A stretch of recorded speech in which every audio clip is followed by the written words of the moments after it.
ভগবানের থেকে চাওয়া সোজা, মানে আমাকে গাড়ি দাও, বাড়ি দাও, এটা চাওয়া খুব সহজ, আমরা সবাই চাই। কিন্তু হে গোবিন্দ তুমি আমার হয়ে যাও, ভগবানকে চাওয়াটা সহজ নয়, এটা বলতে সবাই পারে না। ভগবানের থেকে পাওয়া সহজ, তুমি ভগবানের থেকে কিছু যদি চাও সেটা তুমি পেয়ে যেতে পারবে, এটা সহজ, ভগবান দেয়। কিন্তু ভগবানকে পাওয়া সহজ, তাকে ধরতে হলে অনেক কষ্ট করতে হয়। দাদা আমি আসছি, দাদা তাড়াতাড়ি করে গাছ থেকে নামতে গিয়ে পড়ে গিয়ে দেহে কত আঘাত, ছুটতে ছুটতে যাচ্ছে বিহারী, হোঁচট খেয়ে পড়ে যায়। মাঠ মানে তো সমতল নয় বাবা, ক্ষত বিক্ষত হয়ে গেল দেহ, কিন্তু ভগবান তো এত সহজে ধরা দেয় না। এত সহজে ধরা দিলে তো সবাই ভগবানকে পেয়ে যেত। ভগবানের থেকে চাওয়া সোজা, ভগবানকে চাওয়া সোজা নয়, ভগবানের থেকে পাওয়া সোজা, ভগবানকে পাওয়া সোজা নয়। তাই হঠাৎ করে মেঘ কালো করে এলো। মেঘ যদি করে যায় ওরা তো আর মাঠে থাকবে না, ওরা তো চলে যাবে। আমি যদি ওখানে গিয়েও কৃষ্ণকে দেখতে না পাই, তারপর আমি একা এমন বাদল করে এলো, যাই আজ চলে যাই, কাল ভোর ভোর এসে কিন্তু মাঠে পৌঁছে যাব।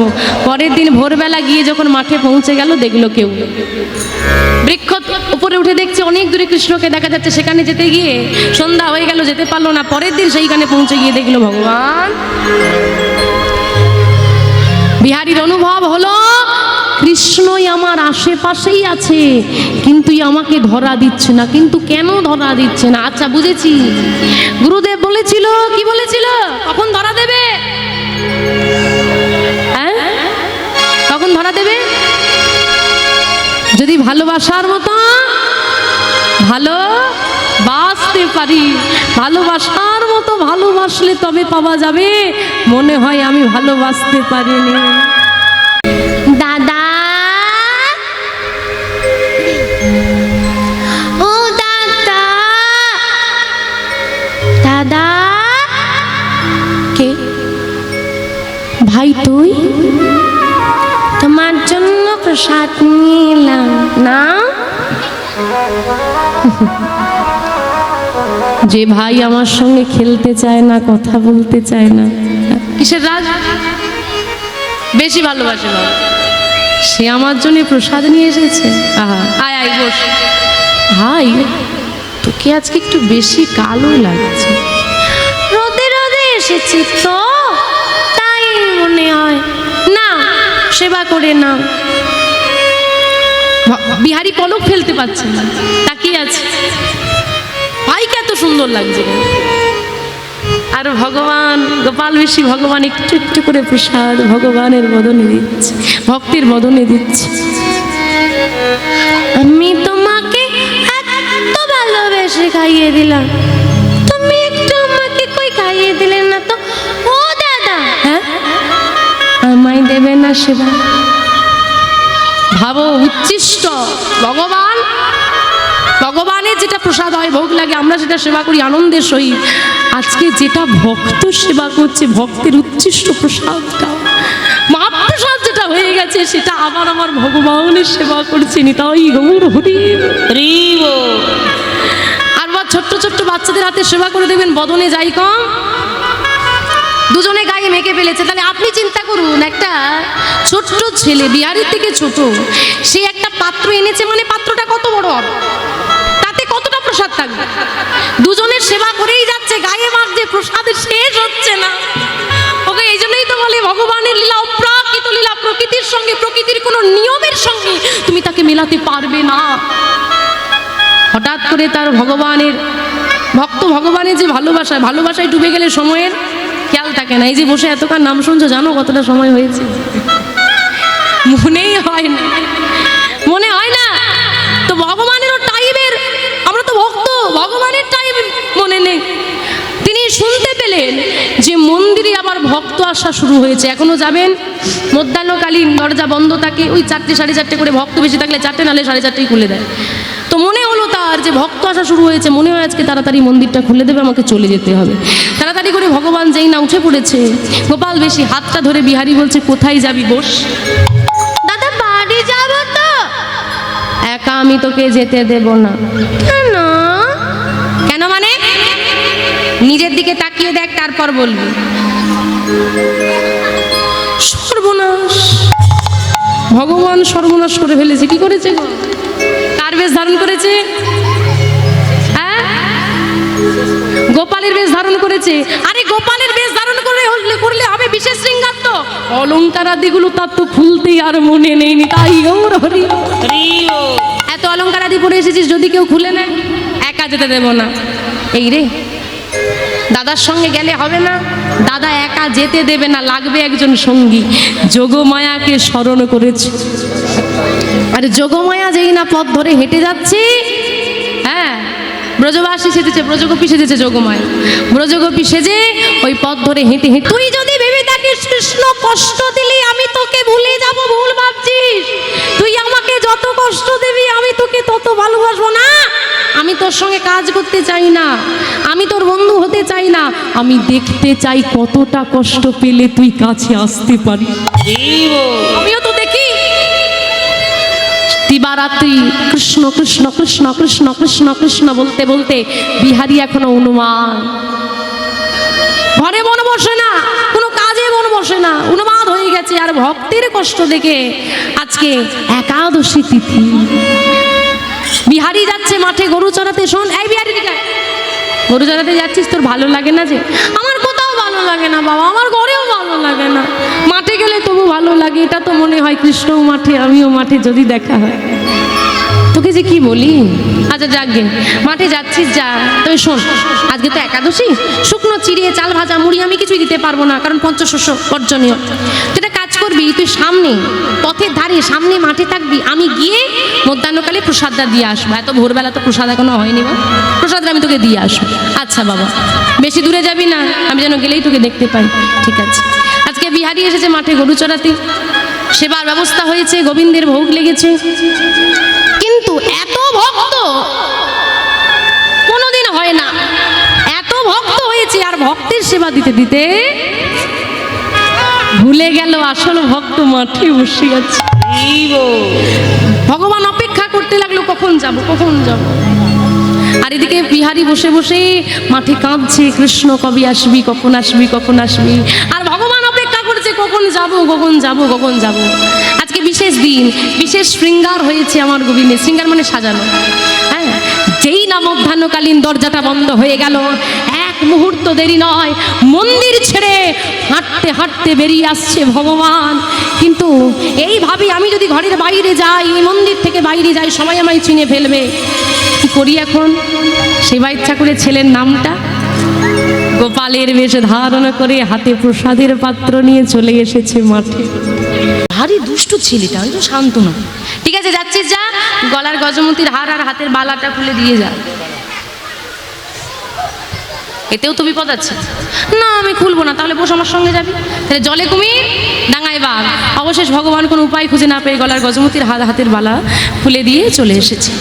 বিহারী বাড়ি ফিরে এসেছে। বাবা, গোপাল বাড়ি এসেছে তো? আরে কোথা থেকে বাড়ি আসে?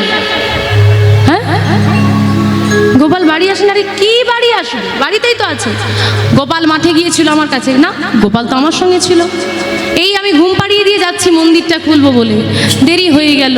হ্যাঁ, কিন্তু তুই এত তাড়াতাড়ি চলে এলি কেন? ও, বিহারী তাড়াতাড়ি ঘরে চলে এসেছে। প্রসাদটা দেওয়া হয়নি, খিদে পেয়েছে, চলে এসেছে। আর বিহারী এসেছে কেন? ভাই যে বাড়ি গেল আদৌ পৌঁছালো তো? তাড়াতাড়ি চলে যাই, ভাইয়ের খোঁজে এসেছে। কিন্তু কিছুতেই বিশ্বাস করছে না সেবাই ঠাকুর যে গোপাল মাঠে গিয়েছিল। কোনোদিন যায় না তো। সঙ্গে সঙ্গে ওই আঁচলটা যেই না খুলে দেখিয়ে দিয়েছে, সেবাই ঠাকুর বুঝে গেল তাহলে গোপালের বেশ ধারণ করে ভগবান গিয়েছে। ছুটতে ছুটতে গিয়ে মন্দিরটা খুলে দিতে কি দেখলো? সারা চরণে কাদা বালি মেখে, সারা গায়ে প্রসাদ মেখে দাঁড়িয়ে। তুমি শেষে মাঠে নামলে। সেবাই ঠাকুর মন্দিরটা বন্ধ করে দিয়ে সারা রাত, ওই বিকেল থেকে সারা রাত ওই মন্দিরে গড়াগড়ি দিতে লাগলো, কাঁদতে লাগলো। কেন? সারা জীবন যাকে আমি ডাকলাম তাকে আমি পেলাম না। দুদিনের একটা ছেলে এসে তুমি তার জন্য মাঠে নেমে। আর ভোরের বেলা হঠাৎ তার মনে হলো কাঁদতে কাঁদতে, না কাঁদলে হবে না, ঘোর বিপদ সামনে। কেন? বিহারীর জন্য ভগবান যদি মাঠে নামতে পারে, ওই ছেলেটা যদি মায়ের কথা মনে পড়লে মায়ের কাছে চলে যায়, ভগবানও চলে যাবে। একটা কথা একটা ভাবো বাবা, যদিও এটা হয়নি তবুও বলছি, যদি বিহারি কোনো কারণে মায়ের টানে চলে আসতো তাহলে বঙ্কু বিহারি আমাদের বর্ধমানে হতো। কেন যে আটকে দিল, কিন্তু সেও তো ভক্ত বাবা, যে সেবাই চাকু, সে জানতো এটা হবে। তাই তিনি কি করলেন, এদিকে আয়, আয় বিহারি এদিকে আয়, ভোরবেলা আর আজ থেকে গরু চড়াতে যাবি না, যেদিন কৃষ্ণ আসবে সেদিন কৃষ্ণের সঙ্গে তুই যাবি। তুই একা মাঠে গেলে আমার বড় চিন্তা হয়, যতদিন না কৃষ্ণ আসছে তুই আমাকে কথা দে, তুই মন্দির ছেড়ে কোথাও যাবি না। প্রতিজ্ঞা করলাম বাবা, এই মন্দির ছেড়ে যতদিন না কৃষ্ণ আসছে আমি কোথাও যাব না। তা কি করব আমি, ততদিন কাজটা কি করব না, তুই এই মন্দিরের দরজার দাঁড়িয়ে থাকবি। ভগবানের কৃপা হয়ে গেল, দাঁড়িয়ে হয়ে গেল, গোয়ালা থেকে এখন মন্দিরের দাঁড়ি। প্রথম দিন রাতে মন্দিরের দরজার দাঁড়ি হয়েছে, যেই না মধ্যরাত হলো, কড়া নির্দেশ, শোন বিহারি, যেই আসুক সকাল না হলে মন্দিরের দরজা খুলবি না। যেই না মধ্যরাত হয়েছে, অপরূপ সুন্দরী 8 জন নারী এসে হাজির হয়ে গেছে। কারা গো? অষ্টসখী। তারা বলছে মন্দিরের দরজাটা খুলে দে। বিহারি বলছে বসো, সকাল হলে খোলা হবে, নাহলে বাড়ি যাও, সকালবেলায় আসবে। কিছুতেই প্রবেশ করতে দেবে না, একজন ভক্তই পারে ভক্তের সঙ্গে দ্বন্দ্ব করতে। বিহারি আজকে কিছুতেই অষ্টসখীকে প্রবেশ করতে দিচ্ছে না। অষ্টসখী বাইরে দাঁড়িয়ে, মন্দিরের বাইরে দাঁড়িয়ে আছে ভগবানের সখীরা।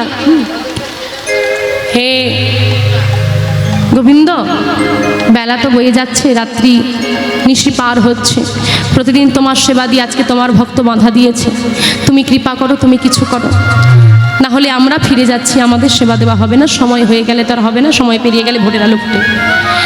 ওই ভেতর থেকে অন্তর্যামিনী ভগবান অন্তরে জানিয়ে দিলেন, মন্দিরের দরজাটা তোমরা বিহারিকেই খুলতে বলো, আজ দর্শন হবে। বিহারিকে অষ্টসখী বলছে ঠিক আছে, তোমরা আমাদেরকে প্রবেশ করতে দেবে না তো তুমি যাও, তুমি নিজে গিয়ে দরজাটা খুলো, ভেতরে তুমি যাকে দেখতে পাবে তাকে জিজ্ঞেস করবে আমরা প্রবেশ করবো কিনা, সে হ্যাঁ বললে প্রবেশ করবো, না হলে আমরা চলে যাব। বিহারি বলছে বোকা পেয়েছো, আমি দরজাটা খুলবো আর তোমরা ছুটে গিয়ে ঢুকে যাবে। আমি কি বুঝি না নাকি? ছোট বলে কেউ বোকা ভেবেছো? মন্দিরের ভেতরে তো কেউ নেই, আমি তো দেখে বন্ধ করেছি। আচ্ছা যদি না থাকে তখনও চলে যাবো, ঠিক আছে তা না হয় বুঝলাম, কিন্তু মন্দিরের বাইরে গিয়ে দাঁড়াবো, কারণ এই রূপটা শুধুমাত্র বিহারির জন্য।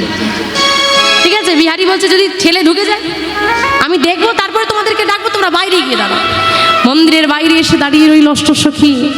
আর আজকে বিহারি ধীরে ধীরে গিয়ে যেই না মন্দিরের দরজাটা খুলে দিল, অচল মূরতি আর নাই, সচল হয়ে সেই বন্ধু নন্দ দুলাল আজকে দইয়ের ভাণ্ড নিয়ে নয়, মুখে হাসি আর হাতে বাঁশি নিয়ে দাঁড়িয়ে আছে, নাচে তাথই উলুধ্বনি উলুধ্বনি, নাচে তাথই তাথই, নাচে নন্দ দুলাল, তার নাগা চরণে বাজে মন্দির। কে তুমি? আমি কি দেখছি? তোমাকে তো আমার বন্ধু নন্দ দুলালের মতো দেখতে, তোমাকে তো আমার বন্ধু কৃষ্ণের মতো দেখতে লাগছে, বলো না বলো না বলো না তুমি কে? বিহারি, আমি তোর সেই বন্ধু কৃষ্ণ। তুমি এসে গেছো, আমার সঙ্গে বন্ধুত্ব করতে এসেছো? এমন করে ডাকলে না এসে কি পারা যায়? বল তুই কি চাস?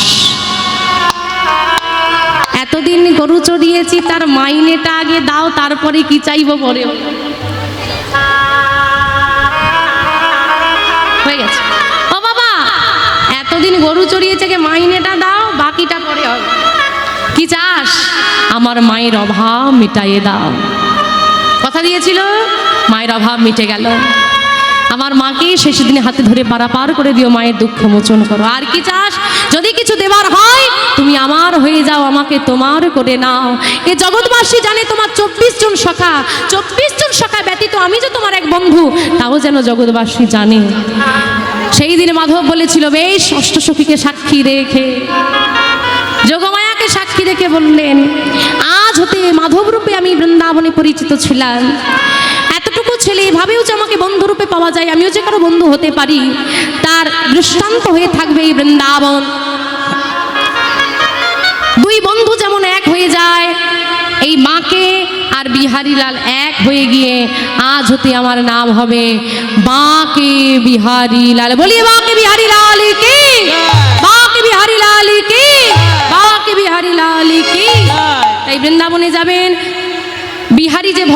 বৃন্দাবনে ছিলেন, তার কোনো সমাধি বা আলাদা কোনো অস্তিত্ব আপনি পাবেন না। ওই বিগ্রহের মাঝখানে মাধবের বিগ্রহের সঙ্গে বিহারী বিলীন হয়ে গিয়েছিলেন। সেই ভক্ত ভগবানের যৌথ বিগ্রহের নাম হলো বঙ্কু বিহারী লাল, যেটা আমরা দর্শন করি। এই জন্যে বলে যে ভক্ত ভগবান একত্রিত হয়ে আছে বলে ওই বঙ্কু বিহারী বড় দয়াল, যে যা চায় তাকে তাই দান করে। আজকে ভগবান সেই বঙ্কু বিহারী নাম নিয়ে ভক্তকে আলিঙ্গন করলেন। আসুন ভক্ত ভগবানের মিলন আমরা দর্শন করি, সবাই মিলে টুলু ধ্বনি হরিধ্বনি করবেন। আজ ভক্ত আর ভগবানের মিলন হইল, হরিবল হরিবল, ভগবানের মিলন হইল, ভক্ত আর ভগবানের মিলন হইল।